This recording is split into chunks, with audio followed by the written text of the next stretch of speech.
You know that feeling, that sudden jolt. Your heart's pounding, breath quickening, maybe your muscles tense up. Yeah. Could be a loud noise, a near miss in traffic, or even just seeing a stressful email pop up. That immediate gut reaction. It's universal, isn't it? Ancient and just so powerful. It really is. What exactly is happening inside you at that moment? Okay, so that right there, that's your built-in survival system kicking into high gear. Think of it like it's orchestrated deep down in the primitive part of your brain. And it works incredibly fast. Right. It's a survival instinct, refined over hundreds of thousands, maybe millions of years. Okay, so let's take a deep dive into this system. It's incredible, but sometimes, pretty overwhelming. We call it the stress response. And based on the sources you've shared, we're going to unpack not just the usual suspects, fight or flight, but also look at some other maybe surprising reactions. Yeah, there's definitely more to it. And understand its ancient purpose, see how it kind of bumps up against our modern lives, and crucially, what we can actually do about it, if anything. Right. Its original job, it seems, was helping our ancestors survive really physical threats, like actual danger. Exactly. Predators, immediate physical harm. But for you, listening today, the big question is, how does that ancient programming show up when you're facing, I don't know, a work deadline, or dealing with a difficult relationship? Not exactly a saber-toothed tiger. It's a key question. And what are the consequences when that system gets stuck in the on position? Yeah. What's really fascinating, though, from the sources, is this perspective that the stress response isn't inherently bad. Oh, interesting. How so? Well, it's actually this remarkable adaptation, shaped by natural selection over huge spans of time. Fundamentally, it's a defense mechanism. It just lies dormant, kind of waiting until it gets aroused by a situation that feels threatening. It serves a protective purpose. Think of it like pain signaling an injury or a fever fighting off an infection. They feel bad, sure, but they're useful, even life-saving sometimes. Right, so it's functional, even if it feels awful in the moment. And to really get how it functions, the sources trace its roots way, way back. Hundreds of millions of years, apparently. Yeah. Highlighting these two fundamental states of life, activity and rest. Exactly. And that basic division, it's beautifully preserved in our bodies today, especially through the autonomic nervous system. The ANS. ANS. Yeah, it manages all the involuntary stuff, breathing, heart rate, digestion. And it has two main branches. You've got the sympathetic nervous system, that's your gas pedal. It gets fired up during stress, gets you ready for action. That gas pedal. And then its counterpart is the parasympathetic nervous system. That's your brake. It's all about rest, digestion, storing energy, repair, calm down time. And the sources explain how, way back in evolution, this general state of just being aroused, it's sort of split. It's differentiated, into responses geared towards threats. Those are defensive. And responses geared towards opportunities, which are more appetitive. Yeah. Seeking food, rewards, that kind of thing. The stress response we're digging into today, that falls squarely on the defensive side. It's about protection. And triggering that defense. It involves two main pathways, right? Working together to get you ready. That's right. There's this super rapid, almost instant response. The sources often call it the SAM axis. Yeah, SAM stands for sympathetic adrenomedullary system. Basically, your nervous system sends a direct signal, boom, straight to the core of your adrenal glands. Okay, the adrenals. Right, telling them to release these potent hormones, epinephrine and norepinephrine. Most people know them as adrenaline. Ah, the adrenaline rush. Okay, so what does that SAM axis pathway actually do to your body so fast? What are the effects? Well, the sources detail this whole cascade of changes, all designed to prep you for immediate physical action. Now. So you get an increased heart rate, stronger contractions too, to pump blood faster, especially out to your big muscles. Makes sense. Your breathing speeds up, gets deeper for quick oxygen exchange. You start sweating more to cool the body down if you exert yourself. Right. Anticipating exertion. Yep. Your liver gets a nudge to make more glucose, quick fuel for energy, and blood flow. It gets rerouted. Rerouted. How? Pulled away from things deemed less critical right then, like digestion or even your skin, and shunted straight to your major muscle groups, arms, legs. So less focus on digesting lunch, much more focus on moving. Fast, precisely. You also get increased muscle tension that can mean potentially more strength and endurance short term. Sources mention increased blood clotting factors start circulating quickly just in case of injury. Your reaction times get faster. Senses sharpen. Sharper senses, like what? Hearing can become more acute, pupils dilate, letting in more light, maybe helping peripheral vision. And interestingly, your perception of pain can be temporarily dulled. This whole package, that's the core biological prep work to either physically fight off whatever the threat is or flee from it. That really explains those stories you hear, people having incredible strength in emergencies or not feeling pain right after an accident until later. Exactly. That's the SAM axis in action. But the sources also describe a second pathway, a slower one. Yes, that's the more sustained response. It involves the HPA axis. HPA. Hypothalamus pituitary adrenal axis. It's more of a hormonal chain reaction. Takes a bit longer to ramp up, but it provides a more prolonged stress response. Okay, how does that chain work? It starts up in the brain. The hypothalamus, a key control center, releases CRH, that's corticotropin-releasing hormone. CRH, got it. CRH then signals the pituitary gland, which sits just below the brain, to release ACTH, adrenocorticotropic hormone. ACTH. Okay, so hypothalamus to pituitary. Then ACTH travels through your bloodstream down to the outer layer, the adrenal cortex this time, not the core, and tells it to release cortisol. Ah, cortisol, the famous or infamous stress hormone. So what's its job in this longer game, according to the research? Well, the sources highlight cortisol as really critical for mobilizing energy over a longer haul, making sure there's a steady supply of glucose available for your cells to use. So sustained fuel. Right.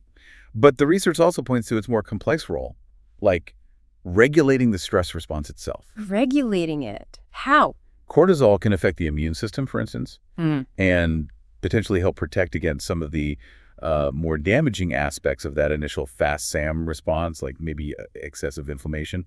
It's part of the body's attempt to kind of manage the intensity, keep things from going totally haywire. So it's not just about fueling the fire, it's also part of the system trying to dial things down eventually or prevent damage. That's a nuance I hadn't really considered. It's quite complex, yeah. Now, okay, fight or flight is the phrase everyone knows, but the sources you shared, they dig into other crucial survival responses too.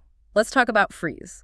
Right, freeze. It's often described in clinical observations as almost like fight or flight being put on hold. On hold. Yeah, state of immobility, paralysis maybe, just going completely still.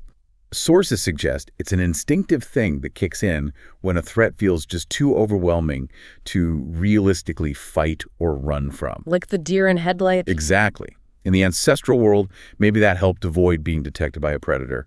In social situations, it might be a way to try and de-escalate things. And importantly, especially when we talk about trauma, it can involve a kind of psychological withdrawal, an emotional escape through dissociation. Right, checking out mentally when you can't physically escape. That makes a grim kind of sense. Okay, so freeze.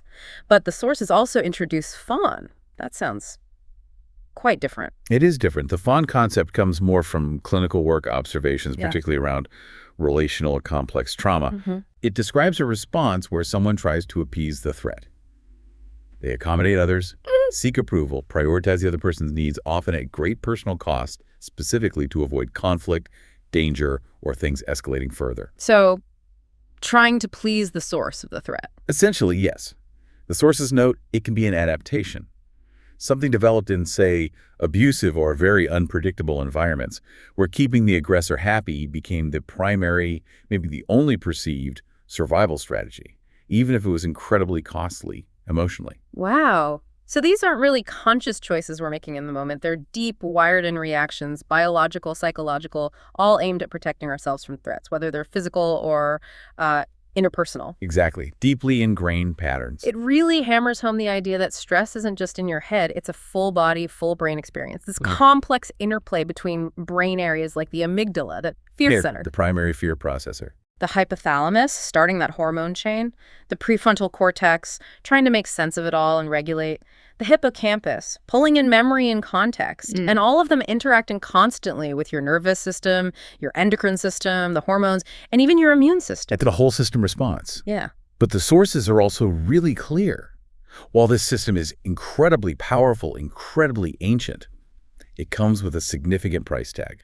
A cost? You mean beyond just feeling unpleasant? Oh, absolutely. For one, it's metabolically expensive, burns a lot of calories. Right. Preparing your body for that intense action uses up significant energy resources. Right. Second, while it's activated, it interferes with other essential stuff. Like what? Well, as the sources point out, if you're constantly scanning for danger on high alert, you have less time, less energy, less focus for finding food, eating, resting, mating, social bonding, all the activities critical for long-term survival, both for you and the species. Okay, so it puts other important things on hold. Yeah. And third, some of the very physiological changes it triggers, like the increased blood pressure, the circulating glucose, while they're useful right now, they can actually cause tissue damage if they go on for too long. Ah, so the system designed to save you short term can actually harm you long term. That's the potential downside. That inherent cost. It helps explain why it's not meant to be switched on all the time, right? Precisely. The costs are high enough that the system is heavily regulated. It's evolved to activate when the potential benefits of responding might outweigh the costs, even if the actual chance of danger is pretty small. Better safe than, evolutionarily speaking. Exactly. From an evolutionary viewpoint, it's better to have a false alarm and run unnecessarily than to miss one real threat and, well, become dinner. And this is where that ancient wiring really starts to clash with the modern world we live in now. The mismatch. Big time. Our ancestors, maybe they faced acute physical dangers pretty regularly. The tiger in the bush, like you said. We still face some physical risks, obviously, but so much of modern stress is, it's chronic. It's psychological, social, financial. It just grinds on. That's the fundamental mismatch the sources really highlight. The exact same physiological response that evolved to help you sprint away from a predator gets triggered now by a demanding boss. Or just worrying about bills. Or ongoing financial worries, yeah. Or challenging family dynamics. Or even just the constant fire hose of bad news from our phones. Yeah. A lot of what we perceive as stress today isn't actually an immediate threat to our physical survival. It's more like a perceived gap. Sources often describe it as a mismatch between what you want your goals, expectations, your desire for control, and what you feel you can actually achieve or control in that moment. And that frequent activation in situations that aren't actually life or death, that's where this protective system can start to become maladaptive. It starts working against us. Exactly, because the system becomes overactive. Firing off alarms when there's no actual fire? Precisely. And this kind of overactivity, it's particularly well documented in research on people with a history of trauma or those with chronic anxiety disorders. How so? Their brains and bodies can become conditioned, essentially, to perceive threats, even when none exist. They react intensely to triggers, things that just remind them, maybe unconsciously, of past negative experiences. What the classic example you hear about sometime. Yeah, the car horn example is often used in therapeutic literature. If you've been in a really bad car accident, years later, a sudden loud car horn, even if you're perfectly safe walking down the street, might instantly trigger that full-blown, heart-pounding fight-or-flight response. Wow. So the body and brain are literally reacting as if the past danger is happening right now. This feels that real, physiologically. If this state, this activation persists, if the stressor doesn't go away or new ones keep coming, that's when we get into chronic stress. Right. The sources describe chronic stress as what happens when stressors are persistent, or they keep repeating over long periods. This can lead the body through stages. Sometimes people talk about the general adaptation syndrome, or GAS. GAS. Yeah. You move from an initial alarm stage, the immediate reaction, to a stage of resistance where the body's trying really hard to cope, to adapt. But eventually, if the stress just keeps going, you can hit a stage of exhaustion. Exhaustion. Sounds bad. It is. That's where the body's resources get depleted. Systems start to break down under the strain. And the toll of this sustained activation, it's not just about feeling tired or wired, is it? The sources detail some pretty devastating systemic impacts, affecting almost every major bodily function. The evidence is really compelling, unfortunately. For the cardiovascular system, chronic stress significantly bumps up the risk of high blood pressure, heart disease, even stroke. Wow. For your respiratory system, it can lead to breathing problems or make existing conditions like asthma much worse. In the gastrointestinal system, I think a lot of people feel stress in their gut. Profoundly, yeah. Sources point to effects on gut motility, that's the movement of food through your system, can lead to chronic issues like diarrhea or constipation. It can increase what's called visceral sensitivity. Basically, your gut feels more pain or discomfort than it should. Ouch. It can even impair the gut barrier. Sometimes people call it leaky gut, potentially allowing stuff into the bloodstream that shouldn't be there. And it definitely disrupts the crucial gut-brain axis. That two-way street between the gut and brain. Exactly. That communication pathway gets messed up. And muscles and bones, are they spared? Not really, no. Chronic stress hormones, especially cortisol, contribute to persistent muscle tension. Think tension headaches, neck, and back pain. And over really long periods, sustained high cortisol might even contribute to muscle wasting or decreased bone density. Okay. What about the immune system? This one seems kind of counterintuitive. Wouldn't stress boost your immunity to fight off threats? Well, in the very short term, the acute phase, yes, there's a temporary mobilization of some immune cells, but chronic stress generally suppresses overall immune function. Suppresses it. Yeah. Research cited in the sources shows it can make you more susceptible to infections, slow down wound healing, and paradoxically, it can also promote chronic low-grade inflammation throughout the body. Inflammation? That seems to be linked to so many health problems. It really does. And that brain-immune connection you mentioned earlier, it's definitely bidirectional. So the brain talks to the immune system, and the immune system talks back. Absolutely. The brain influences immune responses, but inflammatory signals from the immune system also feed back to the brain, affecting things like mood and thinking. Chronic stress disrupts this whole delicate communication network. It can contribute to neuroimmune breakdown and that persistent low-level inflammation that's linked to a whole host of chronic illnesses. Okay, and the reproductive system. Does stress impact that too? It does. Chronic stress is well documented to mess with hormone balance. In women, it can lead to irregular menstrual cycles or even period stopping altogether. It can contribute to fertility issues. And in both men and women, it can decrease libido and sexual function. Wow, okay. It really underscores that this ancient system involves your entire being, head to toe. Absolutely. So, okay, let's recap for a second. This powerful ancient survival system, it's metabolically costly, it interferes with other essential life functions, it can cause actual tissue damage over time, and it becomes seriously maladaptive in our modern world, impacting almost every part of us when it becomes chronic. That sounds pretty daunting, actually. It can feel that way, yeah. Is there anything the sources suggest we can actually do to, mitigate this, to manage it better? Yes. And this is the really crucial pivot point the sources emphasize. While the stress response itself is deeply wired into our biology, our relationship with it, and our capacity to regulate it, that's surprisingly flexible. It's learnable. Okay, that's hopeful. The research highlights that our bodies also have this innate capacity for stress management, for recovery, for building resilience. And interestingly, this involves some of the same neurobiological pathways, but used in a different way, a more balanced, more harmonious way. So we aren't just passively subject to this ancient wiring. We have some agency here. Definitely.